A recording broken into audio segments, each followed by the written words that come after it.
நாங்கள் 2 பேரும் professional cricketers. நாங்கள் எஸ்என்ஆரில் ப்ராக்டிஸ் எடுத்துகிட்டு இருக்கோம். இப்போ நாங்கள் ஸ்டேட் செலெக்ஷனுக்காக அண்டர் 19 செலெக்ஷனுக்காக சென்னை வந்திருந்தோம்.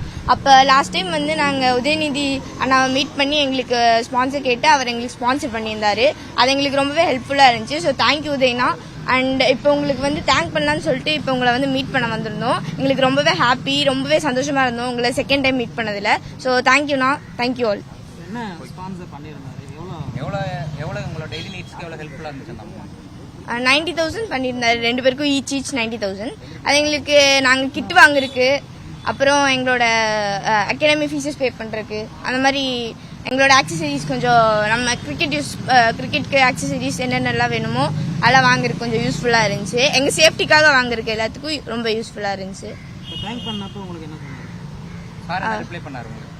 சார் வந்து எந்த ஹெல்ப்னாலும் கேளுங்கம்மா, நான் கண்டிப்பாக பண்ணித்தரேன் அப்படின்னு சொல்லிட்டு ரொம்ப சப்போர்ட்டிவாக பேசினாரு. அது எங்கள் பேரண்ட்ஸ் கூட இந்த அளவுக்கு சப்போர்ட் கொடுத்ததில்ல. என் அம்மாவே வந்து எதுனாலும் வேண்டாம் தான் சொல்லுவாங்க. ஆனால் அப்பா ரொம்பவே ஹெல்ப்ஃபுல்லாக இருந்து இவ்வளோ தூரம் கூட்டிகிட்டு வந்து எல்லாம் பண்ணியிருக்காரு. ஸோ அப்பாவுக்கு தேங்க்யூ அண்ட் உதயனாக்கும் தேங்க்யூ. So thank you all.